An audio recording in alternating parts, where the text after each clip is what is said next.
জনপ্রিয় স্ট্রিট ফুডের মধ্যে ফুচকা হচ্ছে অন্যতম, আর ফুচকা ভালোবাসে না এমন মানুষ খুবই কম আছে। এটা দেখলেই জিভে জল চলে আসে আর এতটাই লোভনীয় যে না খেলে হয় না। আজকের রেসিপি হচ্ছে ফুচকা, তার সাথে টক জল। আসসালামু আলাইকুম, কেমন আছো তোমরা সবাই? নতুন একটা রেসিপিতে তোমাদের সবাইকে স্বাগত জানাই। সবার প্রথমে ফুচকার যে ভাজা মশলাটা হয় সেটা বানিয়ে দেখাচ্ছি। এখানে নিচে 1 চামচ গোটা ধনে একটু ড্রাই রোস্ট করে নেব, তারপর দিয়ে দিব হচ্ছে 1 চা চামচ মৌরি দিয়ে এবার খুব ভালো করে শুকনো খোলা এটাকে ড্রাই রোস্ট করে নেব। তারপর দিয়ে দিব হচ্ছে 3টে শুকনো লঙ্কা, একটু দারচিনি, 2টো এলাচ। খুব ভালোভাবে সবগুলোকে ড্রাই রোস্ট করে নেব। এই ভাজা মশলা দেওয়ার জন্য ফুচকার জলে যে স্বাদটা সেটা একদম অতুলনীয় হয়ে যাবে। রাস্তার ধারে যে ফুচকার স্টলগুলো থাকে একদম সেরকম। তারপর দিয়ে দিলাম হচ্ছে গোটা জিরে। এবার সবগুলোকে খুব ভালোভাবে ড্রাই রোস্ট করে নিয়েছি। তারপর দিয়ে দিলাম হচ্ছে 1 চা চামচ লবণ দিয়ে এবার খুব ভালো করে আবার ড্রাই রোস্ট করে নেব। এবার এটাকে ঠান্ডা হতে দেব কিছুক্ষণ, তারপর এটাকে গুঁড়ো করে নেব। তো এখানে আমাদের মশলাটা রেডি হয়ে গেছে। এবার এখানে নিয়েছি 1 বাটি সুজি, 1 বাটি ময়দা আর 1 চিমটে বেকিং সোডা দিয়ে দেবো। দিয়ে খুব ভালোভাবে মিক্স করে নেব। একটু একটু করে জল দিব, দিয়ে একটা ব্যাটার বানিয়ে নেব। এটা প্রায় 10 থেকে 15 মিনিট মেখে নেব, তাহলে খুব সফট হয়ে থাকবে। আমাদের ব্যাটারটা রেডি হয়ে গেছে। এবার এটাকে একটা কাপড় দিয়ে ঢেকে প্রায় 1 ঘন্টার জন্য রেস্টে রেখে দেবো। এইদিকে এবার টক জল বানাবো, তার জন্য এখানে তেঁতুলটাকে জলে দিয়ে দিলাম, দিয়ে খুব ভালো করে বীজগুলো ছাড়িয়ে নেব। ওইদিকে তেঁতুলের বীজগুলো ফেলে দিয়েছি, এবার জলটা বানিয়ে নেব। তার জন্য এখানে তেঁতুলের পাল্পগুলো দিয়ে দিলাম হচ্ছে পরিমাণ মতো সাধারণ নুন, 1 চা চামচ বিট নুন, আর দিয়ে দিব হচ্ছে 1 চা চামচ চিলি ফ্লেক্স। তোমরা অনেকে আছো ভিডিও দেখে চলে যাচ্ছো, সাবস্ক্রাইব করো না, অবশ্যই সাবস্ক্রাইব করে দিও। পাশে থাকা বেল আইকনটাকে প্রেস করতে একদমই ভুলো না। যদি ফেসবুক থেকে দেখো তাহলে অবশ্যই পেজটাকে ফলো করে দিও। এবার দিয়ে দিব হচ্ছে সেই ভাজা মশলাটা, একটু বেশি করে দেবো, এখানে 3 চা চামচের মতো দিয়েছি। জলটা দেখে জিভে জল আসছে। এবার দিয়ে দিলাম হচ্ছে ধনে পাতা। একদম লোভনীয় লাগছে। এখন রেডি হওয়ার আগেই মনে হচ্ছে জিভে জল চলে আসছে। কার কার জিভে জল আসছে? এবার দিয়ে দিলাম হচ্ছে পাতি লেবু। তোমরা চাইলে এখানে গন্ধরাজ লেবু দিতে পারো। আমি খোসাটা ফেলে দেবো না, জলের মধ্যেই রেখে দেবো খোসাটা। তোমরা অবশ্যই ভিডিওটা ফ্রেন্ডস আর ফ্যামিলির সাথে বেশি বেশি করে শেয়ার করবে, আমার পাশে থাকবে, আমাকে অনেক ভালোবাসা দিবে, তাহলে নতুন নতুন রেসিপি বানাতে আমার খুব ভালো লাগবে। তো এবার জলটা প্রায় হয়ে গেছে রেডি। এবার খুব ভালো করে এটাকে মিক্স করে নেব।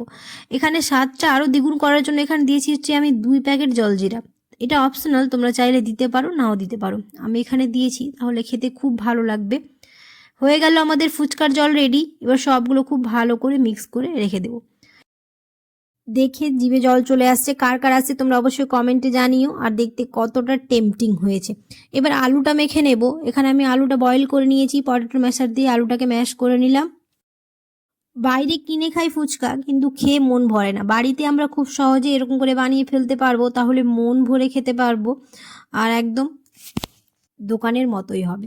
এখানে আমি আলুটাকে ম্যাশ করে নিয়েছি। এবার দিয়ে দিলাম হচ্ছে চিলি ফ্লেক্স 1 চা চামচ, 2টো কাঁচা লঙ্কা, একটু ছোলা ভিজিয়ে রেখেছিলাম সেই ছোলাটা দিয়ে দিলাম। দিয়ে দিব হচ্ছে বিট নুন, একটু রেগুলার ইউজ নুন পরিমাণ মতো, তোমরা যে যেমন নেবে সেই অনুযায়ী দেবে। তারপর দিয়ে দিলাম হচ্ছে সেই ভাজা মশলাটা। প্রায় 2 থেকে 3 চা চামচ আমি এখানে ভাজা মশলা নিয়েছি। আর দিয়ে দিলাম হচ্ছে একটু লেবুর রস। এর মধ্যে এখন দিয়ে দিব হচ্ছে যে ফুচকার জলটা বানিয়েছি সেটা একটু দিয়ে দেব, তাহলে আলু মাখার স্বাদটা আরও দ্বিগুণ হয়ে যাবে। দিয়ে খুব ভালো করে মেখে নেব। সবশেষে এর মধ্যে দিয়ে দিব হচ্ছে একটু ধনে পাতা, দিয়ে খুব ভালো করে মিক্স করে রেখে দেবো। তো আমাদের ফুচকার জল আর আলু মাখা তো রেডি হয়ে গেল। এখন হচ্ছে মেন জিনিস। এবার 1 ঘন্টা প্রায় হয়ে গেছে রেস্ট রাখা। এবার ফুচকাটা বানিয়ে নেব। তো এখানে প্রথমে একটা রুটির মতো করে নিয়েছি। তারপর তোমরা একটা এরকম টাইপের কিছু নিয়ে এরকম গোল গোল করে নিলে হয়ে যাবে। তো এখানে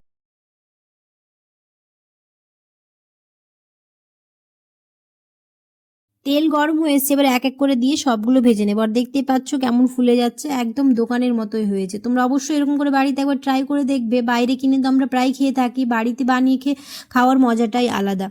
তো তোমাদের যদি রেসিপিটা ভালো লেগে থাকে তাহলে অবশ্যই তোমরা ভিডিওটা একটা লাইক করে দিবে, আর কমেন্ট করতে একদমই ভুলবে না কেমন হয়েছে রেসিপিটা। আর ফ্রেন্ডস আর ফ্যামিলির সাথে অবশ্যই বেশি বেশি করে ভিডিওটা শেয়ার করে দিবে। তো আমাদের ফুচকা দেখতেই পাচ্ছ রেডি হয়ে গেছে, ফুলকো ফুলকো ফুচকা, একদম দোকানের মতো।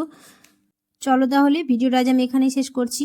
কেমন হয়েছে অবশ্যই কমেন্টে জানিও, আর ভিডিওটাতে একটা লাইক করে দিও। দেখা হবে খুব শিগগিরই পরের একটি নতুন রেসিপিতে। সবাই খুব ভালো থাকবে, সুস্থ থাকবে, সাবধানে থাকবে। আল্লাহ হাফেজ। এবার খেয়ে নিই, আর লোভ সামলাতে পারছি না, অনেকক্ষণ ধরে অপেক্ষায় ছিলাম।